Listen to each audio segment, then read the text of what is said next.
Hello friends, this is Neha and welcome to our channel teaching exams. Friends, आज के video में हम बात करेंगे सी-टेट सितंबर 2015 के हिंदी के 15 क्वेश्चंस की, जो कि होंगे पेडागोजी से रिलेटेड। तो चलिए स्टार्ट करते हैं अपने पहले क्वेश्चन से। हमारा पहला क्वेश्चन है, किसी भी भाषा पर अधिकार प्राप्त करने के लिए सबसे महत्वपूर्ण है। नंबर 1, शब्दों के अर्थ जानना। नंबर 2, उस भाषा की वाक्य संरचना जानना। नंबर 3, उस भाषा का अधिकाधिक प्रयोग करना। या फिर नंबर 4, उस भाषा का व्याकरण जानना। तो किसी भी भाषा पर अधिकार प्राप्त करने के लिए सबसे महत्वपूर्ण होता है उस भाषा का अधिकाधिक प्रयोग करना। ऑप्शन नंबर 3 हमारा यहाँ पर सही हो जाएगा। अगर हमें किसी भाषा की एक अच्छी जानकारी है, लेकिन जब तक हम उसका प्रयोग करना नहीं जानते हैं, तब तक हम उस भाषा पर अधिकार नहीं प्राप्त कर सकते हैं।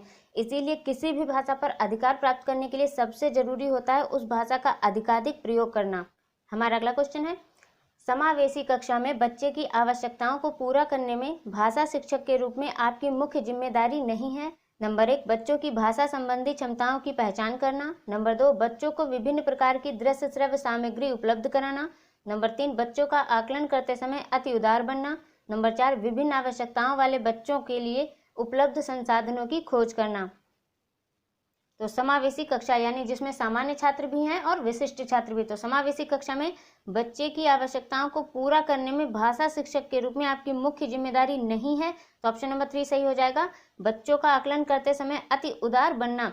हमें बच्चों का आकलन करते समय अति उदार नहीं बनना चाहिए। बच्चों की भाषा संबंधी क्षमताओं की पहचान करना, उन्हें विभिन्न प्रकार की दृश्य श्रव्य सामग्री उपलब्ध कराना और बच्चों के लिए उपलब्ध संसाधनों की खोज करना विभिन्न आवश्यकताओं वाले बच्चों के लिए। तो ये सब क्या होता है, बच्चे की आवश्यकताओं को पूरा करने में भाषा शिक्षक के रूप में आपकी जिम्मेदारी बनती है समावेशी कक्षा में, लेकिन अति उदार बनना नहीं।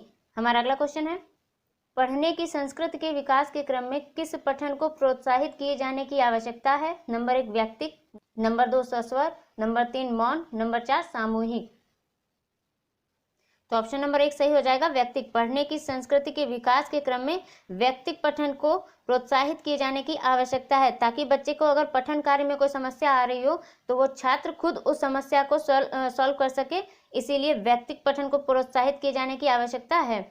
सस्वर पठन क्या होता है, सस्वर पठन में शब्दों और वाक्यों को सही तरीके से सही उच्चारण के साथ और एक सही गति में पढ़ने का जो अभ्यास होता है उसी को कहते हैं सस्वर वाचन। ठीक है। मौन पठन क्या होता है, मौन पठन होता है बच्चे मन ही मन पढ़ते हैं, मन ही मन उसका अर्थ ग्रहण करते हैं। ठीक है, उस विषय वस्तु के अर्थ को ग्रहण करते हैं। सामूहिक पठन क्या होता है, सामूहिक पठन में बच्चे 2 या 2 से अधिक छात्र जब एक साथ पढ़ते हैं तो उसे कहते हैं सामूहिक पठन। ठीक है।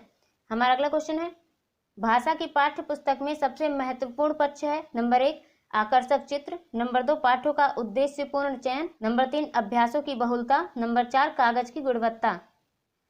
तो भाषा की पाठ्य पुस्तक में सबसे महत्वपूर्ण पक्ष होगा पाठों का उद्देश्यपूर्ण चयन। ऑप्शन नंबर 2 हमारा सही होगा।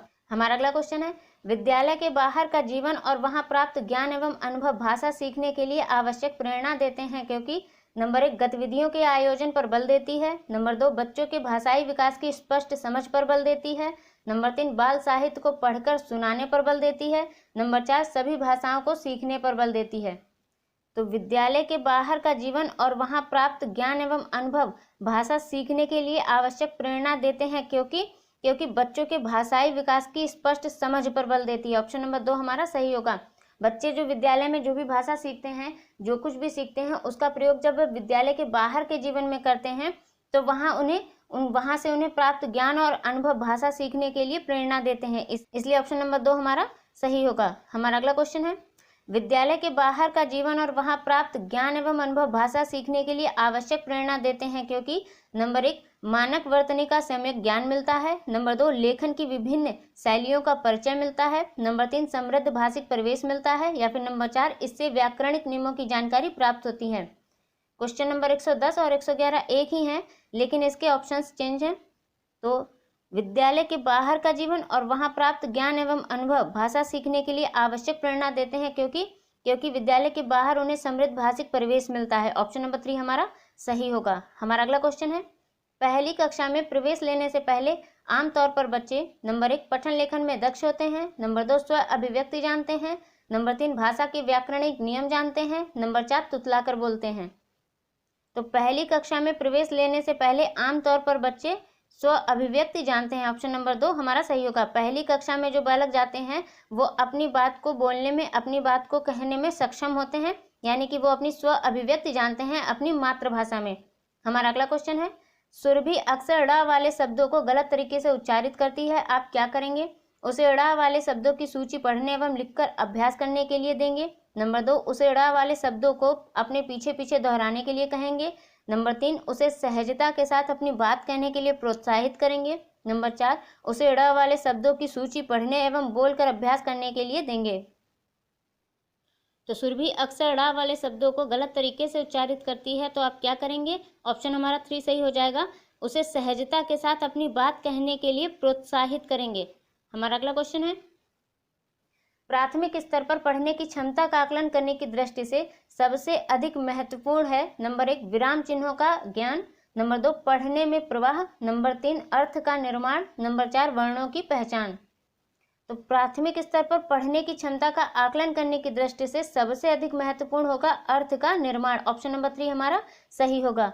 हमारा अगला क्वेश्चन है, भाषा की कक्षा में कहानी सुनाने का मूल उद्देश्य क्या होता है? नंबर 1 बच्चों की कल्पना शक्ति का विकास। नंबर 2 बच्चों में सुनकर दोहराने की आदत का विकास। नंबर 3 बच्चों की अनुशासन में रखना। नंबर 4 बच्चों का मनोरंजन करना। तो भाषा की कक्षा में कहानी सुनाने का मूल उद्देश्य होता है बच्चों की कल्पना शक्ति का विकास करना। ऑप्शन नंबर 1 हमारा सही होगा। हमारा अगला क्वेश्चन है, प्राथमिक कक्षाओं में बच्चे बहुत कुछ लेकर विद्यालय आते हैं, जैसे अपनी डैश, अपने अनुभव, दुनिया को देखने का अपना तरीका या दृष्टिकोण आदि। नंबर 1 समस्याएं, नंबर 2 भाषा, नंबर 3 पाठ्य पुस्तकें या फिर नंबर 4 कमियां। तो प्राथमिक कक्षाओं में बच्चे बहुत कुछ लेकर विद्यालय आते हैं, जैसे अपनी भाषा, अपने अनुभव, दुनिया को देखने का अपना दृष्टिकोण। ऑप्शन नंबर 2 हमारा सही होगा। हमारा अगला क्वेश्चन है, बच्चों की मौखिक अभिव्यक्ति के विकास का अर्थ यह नहीं है। नंबर 1 वाद विवाद में बेझिझक होकर बोलना। नंबर 2 कहानी सुनकर शब्दशः दोहराना। नंबर 3 अपनी कल्पनाओं की मौखिक अभिव्यक्ति या फिर नंबर 4 बातचीत में सक्रिय भागीदारिता का निर्वाह करना। तो बच्चों की मौखिक अभिव्यक्ति के विकास का अर्थ यह नहीं है। ऑप्शन नंबर 2 सही हो जाएगा, कहानी सुनकर शब्दशः दोहराना। हमारा अगला क्वेश्चन है, भाषा की कक्षा में यह जरूरी है कि नंबर 1 भाषा शिक्षक भाषा का पूर्ण ज्ञाता हो। नंबर 2 भाषा शिक्षक बच्चों की उच्चारणगत शुद्धता पर विशेष ध्यान दें। नंबर 3 भाषा शिक्षक बच्चों की वर्तनी को बहुत कठोरता से ले। या फिर नंबर 4 स्वयं भाषा शिक्षक की भाषा प्रभावी हो। तो भाषा की कक्षा में यह जरूरी है कि स्वयं भाषा शिक्षक की भाषा प्रभावी हो। ऑप्शन नंबर 4 सही होगा, क्योंकि जब भाषा शिक्षक की भाषा प्रभावी होगी तभी बच्चे आपके साथ इंटरेक्ट करेंगे और आपका पढ़ाया हुआ भी समझेंगे। हमारा अगला क्वेश्चन है, प्राथमिक स्तर पर बच्चों की भाषाई क्षमताओं का विकास करने का अर्थ है कि नंबर 1 भाषिक संरचनाओं पर अधिकार। नंबर 2 भाषा प्रयोग की कुशलता पर अधिकार। नंबर 3 भाषा अनुकरण की कुशलता पर अधिकार। या फिर नंबर 4 भाषिक नियमों पर अधिकार। तो प्राथमिक स्तर पर बच्चों की भाषाई क्षमताओं का विकास करने का अर्थ है भाषा प्रयोग की कुशलता पर अधिकार। ऑप्शन नंबर 2 हमारा सही होगा, क्योंकि बच्चे जब विभिन्न परिस्थितियों में अपनी भाषा का प्रयोग करेंगे तभी उनकी भाषाई क्षमताओं का विकास होगा और तभी भाषा प्रयोग की कुशलता पर अधिकार होगा।